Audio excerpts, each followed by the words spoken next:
Hello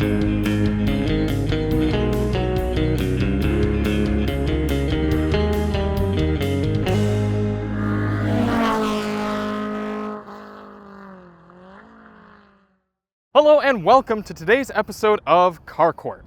Little recap on the last one, the Cadillac CT4.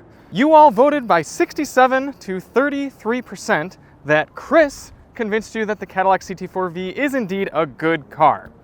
Now for a little bit of our true opinions on that car, even though I was arguing it was bad, that was a complete lie. I think that was an excellent vehicle from Cadillac. It was fun, it was sporty to drive around. I think it fits a lot of different driving styles. Good argument that it was a good car. Thank you. I was truthful on my end about it, except it was a little bit of a hard rear end to follow. The back end was a little bit sketchy in the design department, but other than that, awesome car. My arguments were true, but my vivaciousness, the amount that I believed and truly cared about those arguments was a little exaggerated.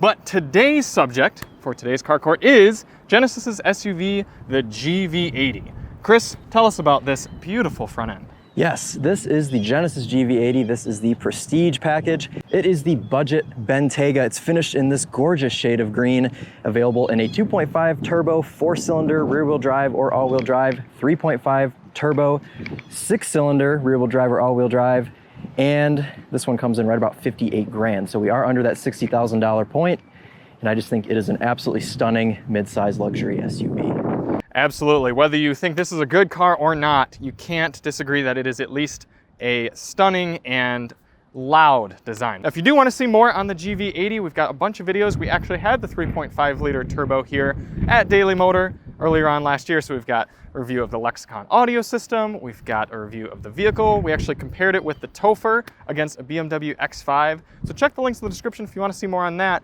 And if you want to go even deeper, sign up to become a Daily Motor member. We actually have a members only sound system test of this car with its Lexicon audio system with some tracks suggested by you all, the members. So if you want to get a little bit more, help support the channel, hit that join button. So Chris, is this a good car? Yes. Well, I gotta say you're wrong, and I'm gonna start out by telling you why. The entire purpose of the GV80 is to be an imposter. They were clearly going for the big German luxury brands. They were going for the Japanese brands. Genesis is very late to the party. You like to say better late than never, but how is this car gonna pull people away from getting those truly good brands? They went budget. They tried to go with nice materials, but you can see where they cut corners. They tried to go with a nice design, but it's chintzy. There's way too much chrome. It looks like a footballer's car. And the ride, you can find smoother rides than this out of your everyday, normal, just car brand. It doesn't feel like a luxury car, and there's no semblance of driving feel whatsoever. These days, you don't have to have just big, floaty American luxury, kind of just old Cadillac wafting around to be considered a luxury vehicle. No, no, no. When people are spending over $60,000 for a car, maybe even over $50,000, they're expecting a vehicle that can do it all. They want luxury, they want comfort, they want features, and they want some driving feel. This does have some features and it does have some luxury, but the ride is rough, the steering is numb, the engines are lethargic compared to its competitors, and no sort of exciting version, no N-line, no hopped up motors, anything like that. Sure, maybe you could stumble into this if all you want to do is look different and unique and you care about a warranty, but if you truly want a luxury experience, it's still German brands, Lexus, or nothing. Now, see, I disagree there. What if you want to look like a footballer, but you aren't a footballer, right? You only have about $60,000 to spend. You want to look like you drive a Bentley. You want 90% of the people that see you coming down the road think you're driving a Bentley. They see wings, it's a Bentley. It's gorgeous green color. It's a $58,000 car that you can flex. It looks awesome. I disagree with the ride. I think the ride is very smooth. I think the interior materials are very nice for the price point. You have gorgeous leather here on the seats, which carries onto the door panels. You have a matte finished wood here as well, which all feels very nice. Sitting in here, there's just a sense of lightness and just calmness. Everything is a light color. It feels very open, airy. It's very relaxing. This is a car that you could take on a very long, relaxing road trip, say to Florida or something. Also, at night, it has some epic ambient lighting. You can put up to, I don't know, maybe 50 different colors. You can set a custom color. There are some nice presets as well. that give you a taste of luxury, kind of like a Mercedes or something. And this is something that you can buy and not have to spend 80 grand on a Mercedes GLE or something and still look very nice for a budget price of only 60 grand. Chris, Yes. we rode up here together in this car. Yes. And, you know, I was over there enjoying a nice massage, as one might expect from their luxury midsize SUV or crossover. And I couldn't help but notice you tried to give yourself a massage over here. Wasn't possible, was it? Maybe I just couldn't find the button. No, I'm pretty sure you're not inept. I'm pretty sure it's because even in this prestige trim, they don't offer passenger massaging seats. Seems like a little bit of a swing and a miss from a luxury vehicle. Well, if you're buying this car to drive yourself, you're not super concerned about your passengers, are you? I don't know, man. I think if I'm getting a luxury vehicle, I don't want to pull a Cadillac Escalade where the driver's seat's great, but everyone else gets the equivalent of a Suburban. If I'm buying a car and I'm paying the premium, I want to be getting luxury in all the seats. But whilst you are getting a massage in the driver's seat, you can also press this little steering wheel button right here and the little lane keep cruise control button, and it will literally drive itself like a Tesla. Like, it's comparable to Tesla. It is one of the best active driving systems on the market. But you know what other vehicle offers the exact same system? The Hyundai Palisade. Same parent company, and new for this year, the Calligraphy model, which offers a beautiful quilted leather interior, heated and cooled seats, heated in the rear.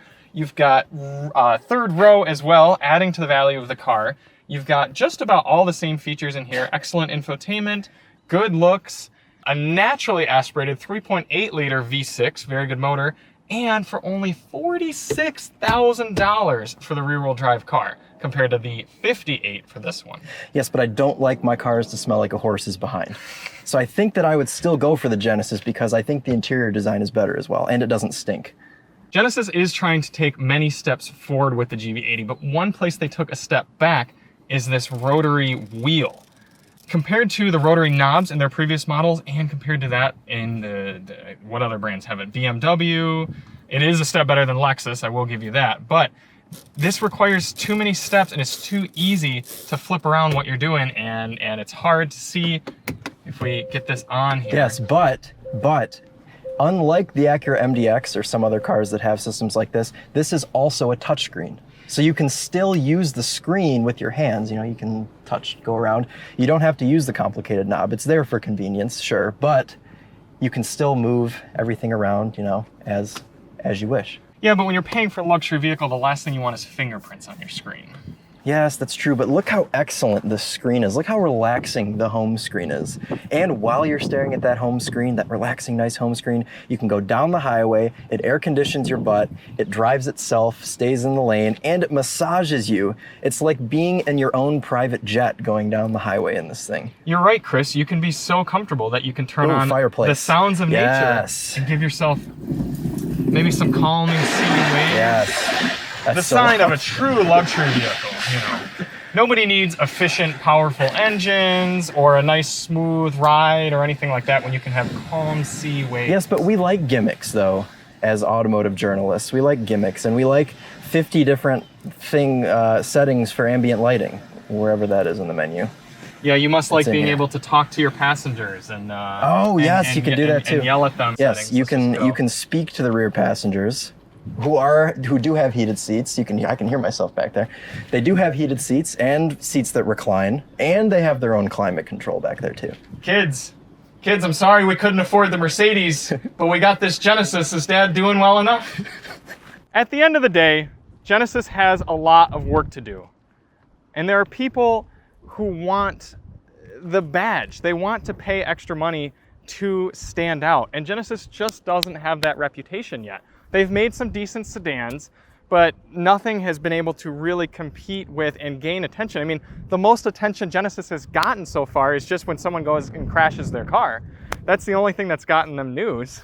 People don't want to walk into a Hyundai dealer to drop $60,000 on a luxury vehicle. They want to go in. It's a separate dealership. And they want to go and get the unique luxury car experience of buying a German car or buying a Lexus. Genesis is close, but this GV80 is just not doing it. Yes, but the same could be said with its parent companies, Hyundai and Kia. 10 years ago, it was a hideous little Kia Rio with wind-up windows and terrible materials inside, but now we all love the Kia K5 and, you know, other cars that they have currently. The Genesis line, I think, is still in that period where it's still becoming what it's going to be, and this is a step in the right direction. Well, what do you all think? Do you think you want to be a guinea pig and be one of the first people to buy a Genesis and just see how it goes? Or do you think Chris is right and this is enough of a baby Bentley that it's worth your money here in 2021? Let us know in the comments. We got the link in the description for voting whether you agree with Chris that it's a good car or whether you agree with me that it is a bad car. Tune in to next week's Car Court to see the results. We're Chris and Charlie from Daily Motor, and as always, drive on.